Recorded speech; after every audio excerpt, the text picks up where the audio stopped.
Welcome to Monday Morning Coffee with Inside the Firm. Each week, our hosts will be interviewing local, regional, and national business leaders to give you an inside peek into how they lead their business to success in the ever-competitive business climate. Welcome to another Monday morning edition of Inside the Firm. I'm your host, Alex Gore. I'm here with Bill Pedersen, or William, if you're going to be official, of KPF, Kohn, Pedersen, and Fox, if I said that correctly. Bill, welcome to the firm. Thank you, Alex. It's a pleasure to be here. Yeah, so there's a bunch to talk about. KPF is a known institution, at least, you know, it's on the lines of SOM, all those big firms. So it's an honor to have you here. And skyscrapers are always a interesting topic with architects, because I feel like when you're a kid, you think, you know, you're going to design skyscrapers, and just the amount of people that actually design skyscrapers is way less in reality than what you think. So to have you here is great. And why we're going to talk on this is that you have a new book coming out, Gesture and Response, 25 buildings of yourself and KPF architects. But first, going back, I saw that you graduated from the U of M, and I'm from Minnesota. Where are you from? Where were you born? Well, I was born in St. Paul, Minnesota, and I went to a little school, St. Paul Academy. Yep. And then I went to the University of Minnesota. I went to the University of Minnesota primarily to play hockey, because ever since I was 8 years old, it was my dream to play hockey for the University of Minnesota. And yep. I succeeded. That is awesome. So I'm from Rochester, Minnesota. And during my late wife was from Rochester.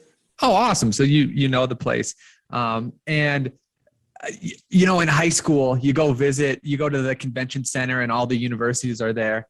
And I was talking to the U of M and I said, hey, this is great. I'm just looking at other places too.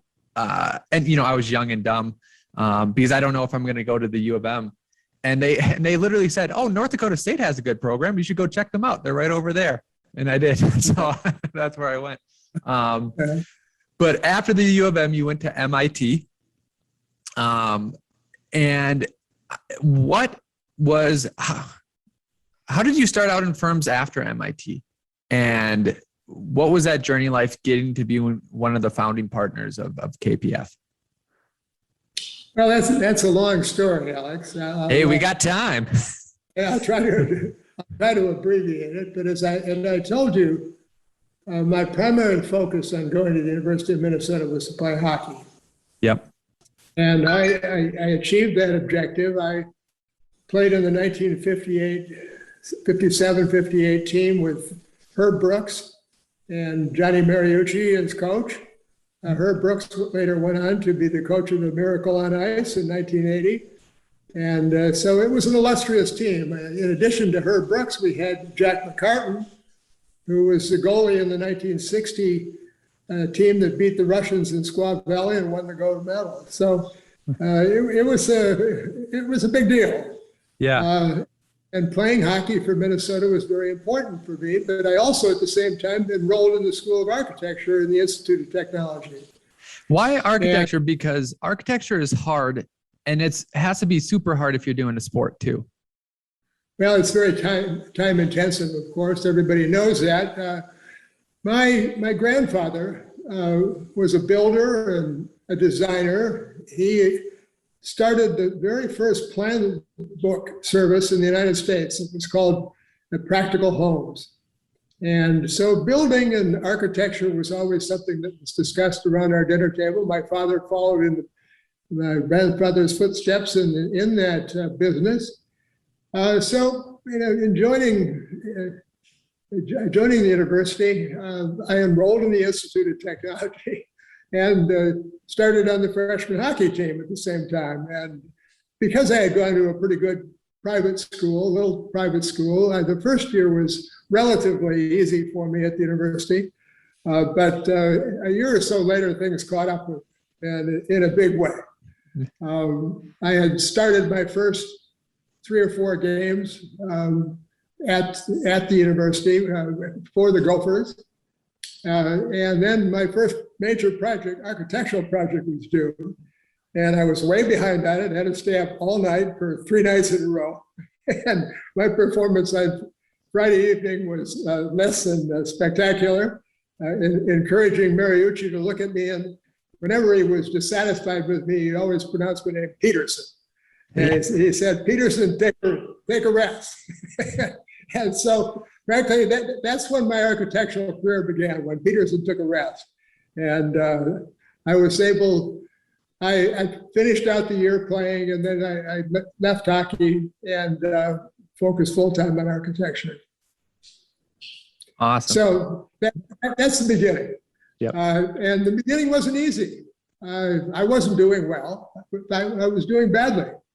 And it was only after maybe a couple of semesters when one of the professors, James Staggerbird, sort of took a liking to me, and I started to get my bearings. And a year or so later, I began working with Leonard Parker, a very fine architect in Minneapolis who had been with Eero Saarinen for a number of years. And the whole legend of the Saarinen office was inculcated in me, and I was a passionate participant in that dialogue. And after working with Leonard for a period of time, everything changed for me. And the architecture became a passion, and I was successful at what I was doing. In graduating from the University of Minnesota, I worked for a year for Leonard in Minneapolis, and then went to MIT. And after MIT, I entered the Rome Prize competition. I won the Rome Prize in 1965, and I spent 2 years in Rome. On my jury was I.M. Pei. And so he had, while I was in Rome, he asked if I would come back and work for him after I was through. So after I was done with my Rome Prize, and I did. And that experience of working with I.M. Pei, almost exclusively with him and on the National Gallery for most of the time, was a formative experience for me in the way that I ultimately practiced architecture. Because I.M., while he was certainly would have to rank as one of the great architects of our time, while he set the very clear direction for all the projects, he encouraged people to participate. And if your ideas were good, they would be accepted. And it was a type of environment where people really wanted to give the best. And they gave the best because he was not dictatorial in his position, but really wanted us to contribute. And that example that he set was, for me, an example which has created the way I work in collaboration with my colleagues. And I've worked for the last 50 years with the same process. So the one issue, though, that was different than the way we practice now was that the firm was very closely held, and the opportunity for vertical growth within the firm was limited. The partnership, Paycott-Freed, very closely held the leadership of the firm, and it was clear that while I was greatly, frankly, valued in their organization, it would be years before one would be able to ascend to the level of partnership. Mm-hmm. So I left the firm, and I accepted an invitation from Gene Kohn, who was president of Warnke's office at that time. I accepted an opportunity to be able to go over there and to, frankly, design my own buildings. And I got that opportunity. And the first opportunity was a major academic structure at City College in New York. I had never given a presentation to a client before. And here I was in charge of this rather monumental facility. Mm-hmm. I made my first presentation, as I would make a presentation, presenting a singular scheme, presenting it with enthusiasm and hopefully a certain amount of logic. And it was not a success. It was not a success. I met with a huge amount of resistance. As a matter of fact, the resistance was so great that we were close to losing the job. What was the main criticism? What did they not like? The main criticism was that they weren't involved. I was showing what they ought to have. And that's what I expected that an architect was supposed to do. With a client, you give them what you think they need. And this was out without having had any consultation with them at all, just meeting a group of 14 people who represented the city university and city college, and telling them that this is what they ought to have. Mm-hmm. Well, it became very clear to me that I needed to find another way of working. And so I developed then the process which I've used for 50 years, and I call it the comparative process. I always come to a meeting and I show a series of possibilities. And each of these possibilities is designed not necessarily to be chosen at random, like one is choosing from a Chinese menu, but each of the possibilities is designed to be able to elicit response, to focus on a certain aspect or approach to a project.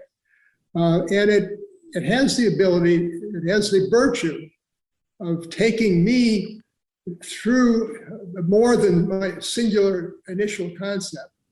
It has the advantage of being able to make me stretch myself and look at things from all angles. But it also has the advantage of bringing my client into a relationship with me whereby they can start to understand what I'm thinking, and I can understand what they're thinking by their response. And it was remarkable. I presented maybe 7 different alternatives in the next meeting. And the dynamic was totally different. They started talking. They started saying what was of importance to them.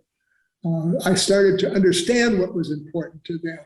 And gradually, from a back and forth process, which was, not one where one just simply lets the client do what they want. That's not the purpose of it. The purpose is guiding the client through their thought process and bringing them to a solution that is good for both sides of the equation, the architect and the client. And that process is one which, as I mentioned before, I initiated at Bill Pedersen Fox, and everybody in our firm for the last 50 years has used that same method of working. And so these will be, some people even preliminary will bring up a bunch of different ideas of architecture from maybe their own examples, maybe others, but this is your first initial sketches of concepts, different concepts. Is that correct? That's correct. Okay. I can bring up, is there any example, let's say 33 Wacker Drive, Shanghai World Financial Center, Hudson Yards, any of those where you remember the first couple concepts and then what that meeting brought out from there and how you changed? And it doesn't have to be those examples. It could be a different one. Well, let's take Hudson Yards. Hudson Yards is a contentious project. It's a major project. It is one where the process of looking at various points of view was very much part of the design process. The initial designs that I had done were perhaps from a volumetric perspective more restrained. And And yet I've always believed that one of the responsibilities of buildings in an urban environment is for buildings to talk with each other. Mm-hmm. The possibility for a conversation with a new participant in an environment means that that new participant must find a way of responding to the existing conversation. And so every design that I presented to Stephen Ross, who's the chairman of Related, every design had aspects of a conversation both between the buildings when we were designing and with the buildings and their adjacent contacts, and with the city of New York. Through the process, it became clear that Stephen wanted to have, for the identity of these buildings, a very, quote, iconic form. And so realizing the initial problem, which was to create extremely efficient office buildings, because this was a remote part of Manhattan, it could not command the high rents of central Manhattan. These buildings had to be extremely competitive. I started with the biology of the tall building, which acknowledges the fact that every 15 floors as it rises, a bank of elevators drops off, which means that the central core of the building, which contains all of the services and the elevators, gets smaller as it rises. Ideally, the dimension of the building in New York State's real estate world, the ideal dimension from core to outside wall is 45 feet. As the building rises and one drops off a bank of elevators, one basically is dropping off then a dimension every 15 stories. If one follows that, then the core itself slopes backwards. And so the response then of the building enclosure to maintain that ideal 45-foot dimension enabled or demanded that the building enclosure also step back. And so as a result, the buildings tended to slope, but only on one side. We had two major towers. I put them in a relationship to each other. I faced one slope toward the city, and the other slope towards the water, in a way where the two buildings had a much more dynamic relationship to each other. And then many other additional gestures were made to specifically relate the buildings within the context. But that whole process was a very long and systematic process, which tried to find a way to be able to create buildings that were uniquely positioned in the city, and also responding to Mr. Ross's sense of what he wanted to accomplish. Yeah, I'm going to share my screen just so if people are seeing the recording, they can see what we're talking about here. So these are the buildings and the kind of tapering to those different angles. To get into the nuts and bolts of it, there they are. Great buildings, beautiful buildings. Did you have different concepts for this? And here's why I'm getting to, because, I practice architecture on a very smaller scale, and I get attached to some concepts that I feel like would be the right fit. And if I feel like they're going to be the right fit, I want to push for them. But sometimes that doesn't always come through. And especially if you're doing multiple concepts, you might spread yourself thin on this one concept. So for Hudson Yards, did you kind of narrow in on this concept and just have iterations of this one idea? Or did you have totally different ideas that, you presented and they're like, no, let's not go that way. Let's keep with this idea. This concept of the buildings following the tapering of the core came about relatively late in the design process, working with Related. And so as a result, once it emerged, everybody immediately recognized the virtue of it, both from the point of view of its leasability, the efficiency with which it used space, and the dramatic gesture that it made to the skyline. And the combination of those two things sort of fit perfectly with the objectives of the related company and Mr. Ross's objectives. And so this is, and it also obviously was, I was enthusiastic about it as well. But one tends to discover one's enthusiasm over a period of time. Yes, one's initial idea is always tempting, and one, but for example, with my own private house, yep. I went through maybe 30 designs over a 10-year period, working on it on weekends almost as a hobby. And it just the constant measuring of possibilities, the constant evolution of possibilities finally led me, after a long, long time, to something that seemed to solve the particular problem of that site. It's not a generic solution, it's a solution to a particular siting situation. Yeah. You talk about how the firm doesn't have a sort of strong, manifesto or credo of ideas that you have to be this way. Some of the iconic architects over the ages had distinct where you could tell that this is a Frank Lloyd Wright building. Obviously, he had phases. Louis Kohn, we could go on. Is that true with, I know certain KPF buildings. I don't know if I could spot all of them. But how do you think about that when you're leading a firm, and which way you should go and whether you should sort of cultivate a style or not? Well, this issue of a manifesto is somewhat an ambiguous one. We very clearly have a specific intention with what we do. First of all, the focus of our practice has been largely on the high-rise commercial speculative office building. Now, why did we choose the high-rise speculative commercial office building? Not from an artistic perspective, a great opportunity, right? There are huge limitations built into this particular building type.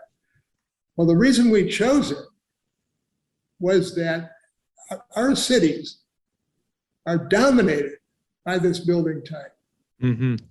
From our perspective, no architectural problem is more immediate than finding ways of addressing the high-rise commercial speculative office building such that it becomes a social participant within the city. And cities are made up of all of these buildings, none of which have any idea about how they relate to each other or to the city itself. And let's call it a manifesto. Our manifesto is to find a way of creating architecture such that it is specific to its place, such that it enables the place to start to communicate in a social way where buildings start to talk with each other. And every place is different. Building in Chicago is very different from the building in Shanghai. And the objective of our philosophy is to be able to uniquely tailor the building specifically to the character of the place, to the culture of the place, and to the demands of the program that they represent. Yeah, I think one of in the book that you have, you talked about buildings are human participants in the city. And it just got my brain twirling a little bit, because how humans communicate is not just through, words, it's gestures, which your buildings does, but it's clothing too. So I wondered, and clothing can say a lot. Like right now, I mean, it's just a regular button-up shirt, but our firm has a job site, and I was out there. And one thing that fancy clothing says is, I can't pick up that dirty beam or equipment because I'm going to get this $100 shirt, dirty, where a worker shirt could actually be that much, but it's made to get dirty too. So I'm sure you had this thought and explored the skin, the facade, not only on a performance level, but a cultural and what it's saying. Am I an office building where we get work done? Are we, there's different sorts of languages that you can say with a building skin. Well, yes, and this really starts to bring one to sort of the evolution of architecture.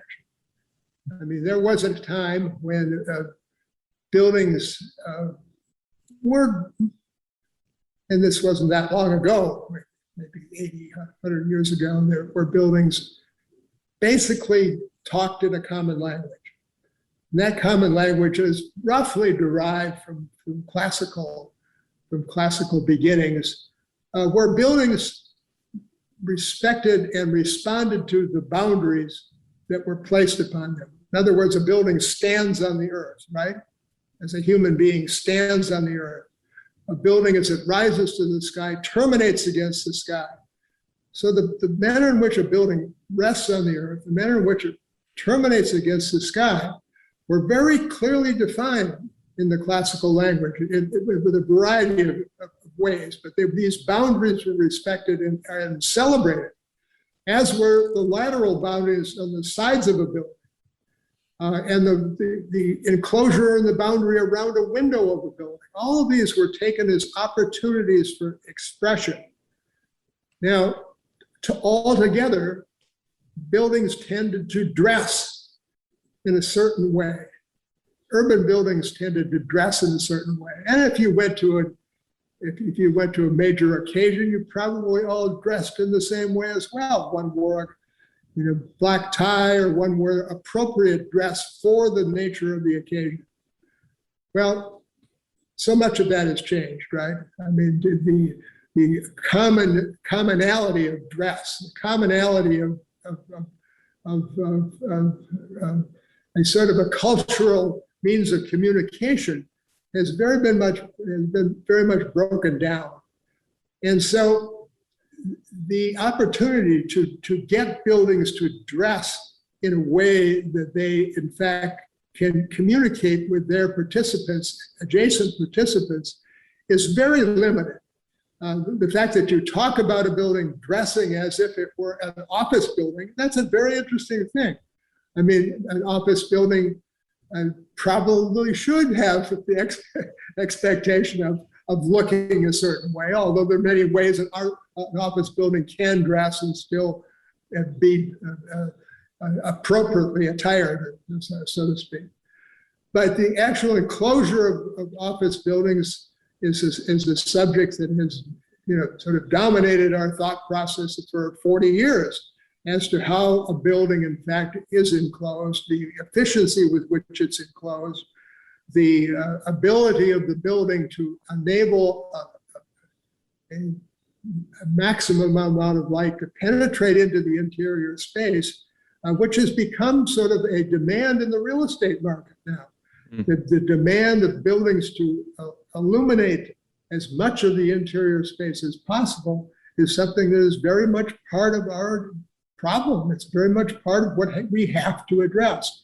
And so buildings that are predominantly glass have become predominantly glass because they produce interiors which tend to be much more, from the point of view of the occupant's experience, they tend to be a much more enjoyable experience. So it's become a sort of a universal standard. A technical question before we get back to a philosophical question. Since I don't design skyscrapers, I'm always curious because a lot of the tall skyscrapers have a majority glass, and on regular buildings, office buildings, commercial buildings, the R values and the for the walls, R19, R20, I don't know how a glass meets energy code. Is it different or for a tall skyscraper building, or do you offset it some other way, or am I not thinking about it right? Am I just assuming that the glass for some reason doesn't meet these insulation values? The glass technology over the years has evolved tremendously. largely in respect to the issues of the sustainability of the environment that it produces. So the manner in which the buildings, which appear to be all glass, performed in the 1950s is dramatically different from the manner in which the buildings, which are all glass, performed in 2021. We have just introduced a reclad of a building on Fifth Avenue between 52nd and 53rd Street in Manhattan. Yep. Where one sheet of glass going from column line to column line, approximately 20 feet, is without interruption. And the use of, I haven't been in the office for 6 years since my wife passed away 2 years ago, but I won't go into that. But nevertheless, the technology that has evolved in the last 6 years in the use of glass has been remarkable. The amount of triple glazing being used, the coatings themselves that the glass now introduces. All of these have evolved to respond in very positive ways. And are you talking north of Grand Central Station? I used to live in New York, and that was like one of my favorite areas. This is on Fifth Avenue. It is north of Grand Central on Fifth Avenue. Yes. Yeah, it's halfway up, and I saw it yesterday, and I was really excited about it because it's sort of the essence of minimalism, and the wall is extraordinarily flat and elegant in itself, and meets all of the criteria of sustainability that has evolved, in recent years. Yep. I was meeting a friend there for a key when I was just moving in. And they walked out and I was like, you wouldn't believe it. That's a famous building. That's a famous building. That's by that person. That's by that person. And they're like, that's great. Here's your key. So I was like, okay, I'll walk away now, but I'm really excited. One of the most exciting things at college at NDSU was fourth year, if I'm remembering it right, one semester was dedicated to skyscrapers. You studied them, you did a skyscraper project. We flew to San Francisco where we had it. And I think they're flying to different cities now, but it always used to be in San Francisco. And one thing I remember them harping on, or maybe I just took in a lot, was this: how a building meets the street and how that works, and to be very cognizant of that when designing skyscrapers. What sort of approaches or new ideas or cool ideas have you guys kind of implemented on that kind of ground level scale? Because there's everything from the coolest lobby you've ever seen to in, I want to say Toronto, I might be getting this wrong, where they'll put townhomes and kind of hide, that it's a skyscraper, so that you don't even kind of know that it's a skyscraper. What have you guys kind of explored there?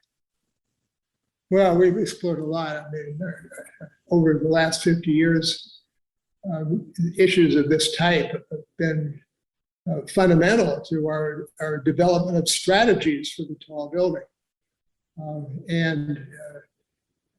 First of all, let me say,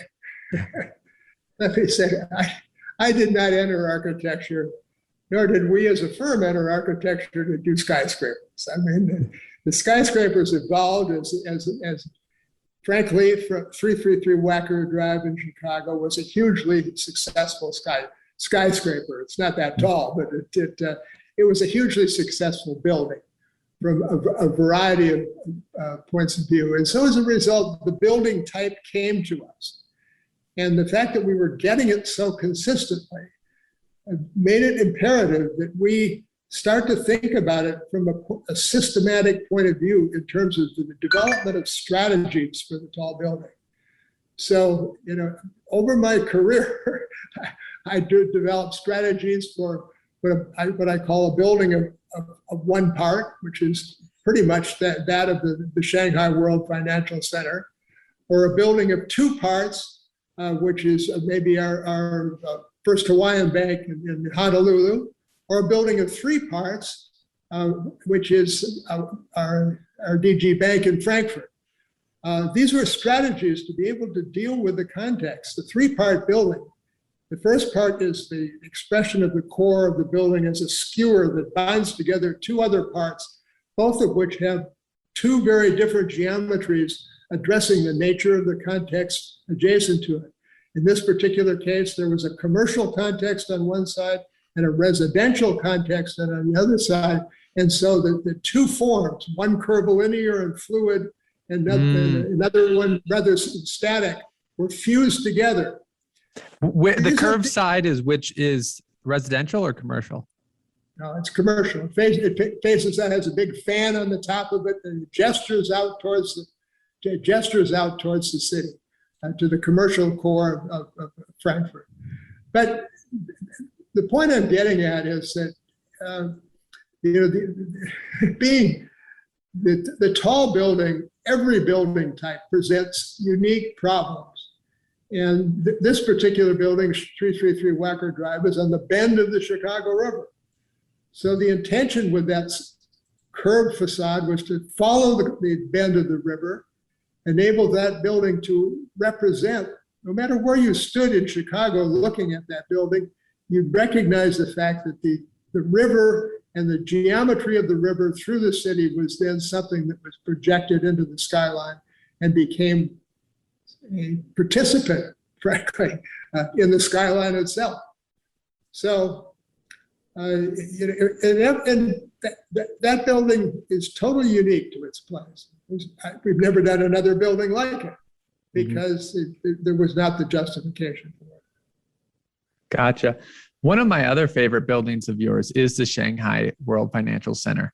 And it's a favorite because there's been a couple buildings when I was young that stuck out as this is the future of buildings. And the first one was Norman Foster's HSBC. When I saw that, that was actually built before I was born, but I didn't know that. And I said, holy cow, this is the future of architecture. And then the Shanghai World Financial Center came. And I don't know when I discovered it, but I go, oh, wait, this is the new future. And it is a beautiful building. So anything you want to talk about that building, I would be happy to listen to. Well, let me just say something here that I think is important. We are deep within a period where architecture needs to, frankly, do more with less. In other words, architecture needs to be highly efficient. And one of the things that working in commercial speculative office buildings, one of the things that it initially affords is that developers want to build efficient buildings. Mm-hmm. And when you build an efficient building, it largely translates into the amount of surface area that it takes to enclose a square foot of area or a certain amount of usable area.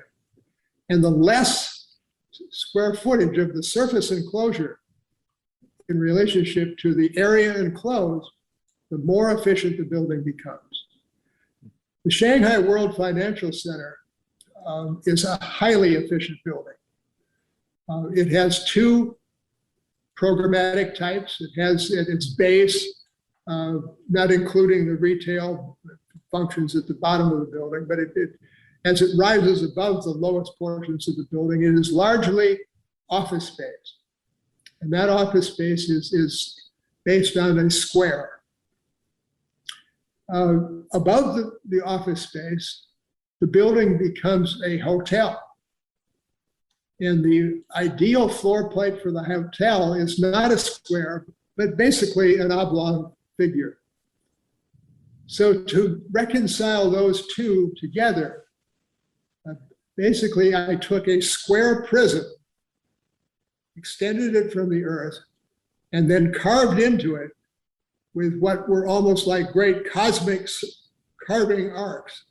And that's what generated the form. Now, symbolically, the ancient Chinese, in their burial mounds, would always leave with two artifacts. One would be a square prism. These were about 16 inches high, a square prism with horizontal striations, and it was of dark stone. And the other was a circular disc of light stone with a circular aperture in the center of it. So the relationship between the square prism and the circular disc were thought of as being a relationship between earth and sky. Mm-hmm. This building tries to do exactly the same thing. The relationship between earth as it roots itself into the earth, the whole base of it is stone. I don't know if the image you have don't show that, but the whole base of it is a stone. And as it comes up against the sky, it creates an aperture, which from a structural perspective allows the air to pass through it and relieves the overturning moment of the wind pressure on the building. Initially, that aperture was a circle. And I presented it. I presented it in Shanghai. And I presented it to 7 professors of architecture, each of whom had 1/2 hour to respond to my 10-minute presentation. Oh, wow. And the first professor said, well, perhaps this building is acceptable, but it certainly isn't desirable. And no one ever told us why, until a month later in a Hong Kong paper, it had a byline saying that a Japanese developer walks into Shanghai with the flag held high. The circle was not interpreted by them as being a moon gate, which I talked about it being. It was interpreted as a Japanese flag. Yeah. And so as a result, this form emerged from that as a way of dealing with that particular cultural issue, which was a very serious one, and it needed to be respected. And I, in my naivete, did not fully understand. I always thought of the Chinese moon gate, which is something that is, connected to the landscape. But placing it in the sky, where in fact could have the moon seen directly behind it, seemed to me to be logical. But sometimes logic isn't always the deciding factor. Yeah, I bet you a bunch of architects have run into that. They are thinking something totally different. They present it to people and they go, why would you do this horrendous thing? And you're like, oh, I didn't realize that that's what it meant to you.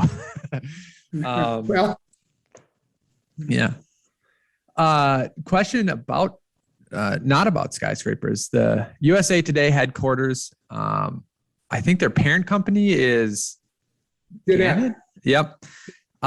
Just a quick question. One of my I have a lot of favorite buildings, but it is the Crystal Cathedral in Garden Grove, California. And that building reminds me of the Crystal Cathedral. Did you take anything from that, or was it just coincidental, or am I just seeing connections where there's not? Well, the Crystal Cathedral, I believe, is Philip Johnson's building, right? Yep. The singular space. That had, I believe, a triangulated structure behind it. It was a single volume. In the case of Gannett, these two buildings acted as two hands, frankly, that sort of cupped a landscape in between them. Gannett was one of the parent companies. USA Today was the other. And so the creation of two entities in a dialogue with each other, creating a common space between them, and one that was shared, became the driving force of the building. And that particular space was oriented to the south light, and the landscape in it is magnificent. That building won the National AIA Design Award. I forget which year. It's clad in a glass structure, but has a series of projecting fins, glass fins, which actually allow prismatic colorations to penetrate into the inner landscape behind the building. So there it is there. It's a building that tries to create very strong sense of community, which all my corporate headquarters, low-rise corporate headquarters do. This is one of my favorite buildings of the corporate headquarters type.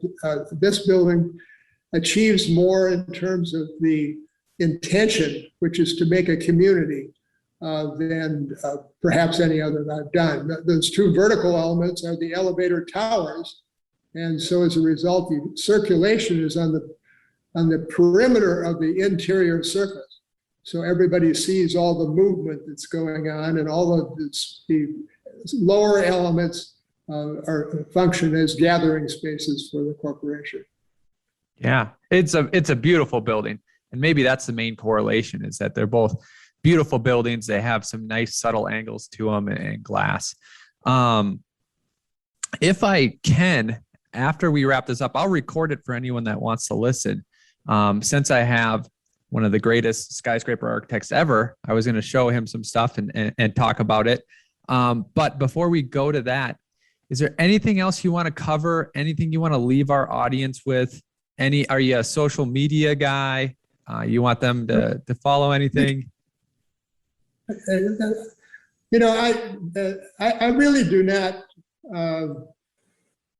think of myself as a skyscraper architect. I think of myself as someone that does an architecture that's in response to specific conditions. And so I'd like to talk about my chairs. Yeah. Because they say probably more about me than my tall buildings do. Yeah. I'm glad you showed this one because I love this one, but show my steel loop-to-loop chair if you have it. Okay. Well, yeah, you talk about it. I will try to find it.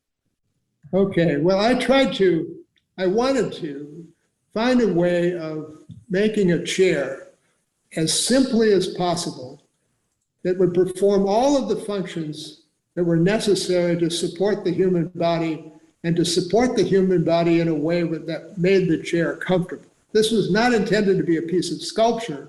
This was intended to be these are earlier versions of it. If you can get it from my book. I don't think I'll look. Go back.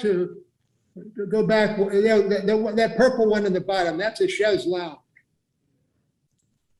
That one there. Yeah. Okay. You know, the intention here was to be able to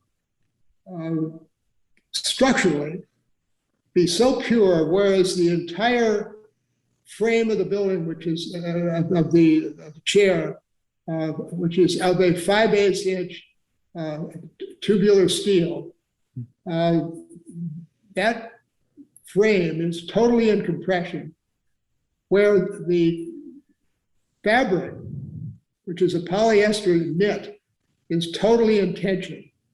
And the geometry of that fabric is totally determined by the stretching of the frame and the shapes of the geometry of that fabric then, which initially starts out as sort of a trapezoidal piece.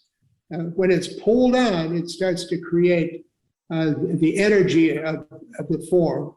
And as a result of being pulled on, it also achieves two layers, which enables a moire pattern to be able to evolve as one looks through the two layers. But it is a knit and not an elastic fabric. If it were elastic fabric, it would sink further for a heavy person than it does for a light person. With a knit, it goes down exactly the same dimension, whether one is 100 pounds or one is 200 pounds.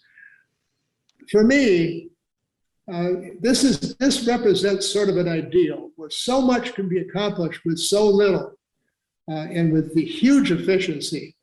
If I were able to create architecture which had the clarity and the simplicity of this, I'd still be practicing architecture. But now I'm really doing mostly chairs. Yeah, I absolutely understand that sentiment, and it's with buildings, it's when you reduce it to this, as beautiful as this, it always comes to, well, you need, this material is great for this. So let's add in this material. This material is great for this. And all of a sudden you have a bunch of materials and you're trying to make them all blend and simple and all that. So it is quite the struggle. 100%. Well, this process took 7 years to evolve from some of the earlier ones, which you can see on the left-hand side, and to that chaise lounge, which represents that's an earlier one. But all of it, it was quite a struggle. Yeah, they're beautiful. Anything else you want to leave our audience with? Well, yes, I do. Our Gene Kohn, Shelley Fox, and I started the firm in 1976. And we started it with the intention of creating a firm that would enable those that had sufficient talent, sufficient determination, and desire to make their entire architectural career within our firm. Much of that meant that the firm had to allow for growth. I have not been practicing actively in the firm for 6 years, but we have now a series of partners within the firm, all of whom have been with the firm, frankly, their entire career, or almost all of them. And while they practice in exactly the same way with a comparative method with the intention of trying to find unique examples of connecting to the city, they obviously do it in their own way, and that's what we want. They do it in ways which fulfill them as individuals. And so the firm now, we have 750 people working in 9 locations around the world. Size is not indicative of anything other than some level of success.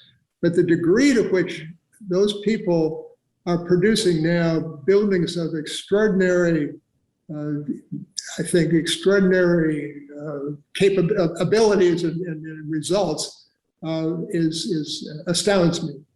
And one of the things that we've done, which is a product of our leadership, Jamie von Klemperer is our president, and he has initiated a program where we have a town hall meeting every Friday, for all 9 offices. And during the last 18 months, the office has frankly never been closer than it is right now, because everybody has a chance to communicate with each other across the globe. And it's sort of a remarkable thing. I think so too. And I think that's something we try to dive into, but we just got caught in other subjects is business development is huge, because designing buildings is amazing, but designing buildings and being stable and being able to have a family and doing what you love is a huge portion of your life. And how a firm is ran kind of can dictate the quality of that. So were there any major challenges or learning lessons when you were growing where you stumbled and then figured, hey, we got to do this slightly different? Or was it just a natural, slow progression of getting better? Anything to kind of help out people on that kind of growth or that are trying to create a firm that has a great culture while doing great work? Well, the work that we've done speaks for itself, but we've been successful primarily because we are very respectful of our clients, and we build extremely well. Our buildings one may differ, with the conceptual aspects of our buildings, but our buildings are really built well. And learning to really build well and building a team that enabled us to really build well took time. We didn't build so well in the beginning. And we gradually got better and better and better. And now it is the culture of building well is the fundamental basis of our practice. And if one builds well, and if one makes the experience something that is positive for both the architect and the client, new business takes care of itself. Yeah. The word gets out that these people are good to work with. And frankly, we're damn good to work with, and we're fun to work with. And we produce a product that has everybody's interest in mind. Yep. What does it mean to build well? Well, a contractor can only build as well as an architect designs. You can't, if you don't put the materials together in a way which enables them to endure through time, which enables them to be elegant as they relate to each other, the connections that one creates with material. If you don't do that, you're not building well. And it is just a question of the building standing up. It's a question of the way the building is put together. Has everything been considered? Has every piece been thought of? And nothing escapes our attention. And the great architects of Eero Saarinen, for example, he built well. He built incredibly well, and he built challenging forms, and he still built them well. And we like to feel we're following that aspiration, and in some respects represent it. Yeah, absolutely. So is it almost as simple as what you just explained? Put together a nice team, a great team, build well, think about the client as having a great relationship, and the rest takes care of itself? Or is there something where you feel, hey, if people miss out on this way of doing business, they're going to fail, anything like that? I overly simplified it. Yes, building well. Yes, designing well. Doing buildings that people like that's a major component. But you have to have a catalyst within the group. And in our group, Gene Kohn was the catalyst. He's the one that really got things going.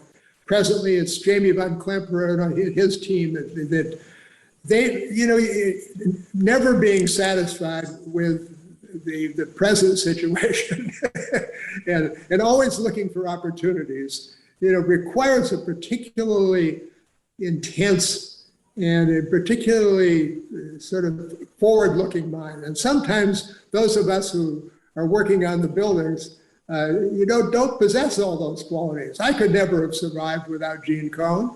I could never have survived without having that is sort of a sense of looking past the position we're in. I was too mired in the present, and so that you have to have that dialogue within an office. Awesome. Within any organization, it's not just architecture. Agree. The book is Gesture and Response it's listed on Amazon, William Pedersen. But if you see him in the street, call him Bill. Bill, thank you for your time, and I appreciate it. It's been a pleasure. Thank you. Yeah.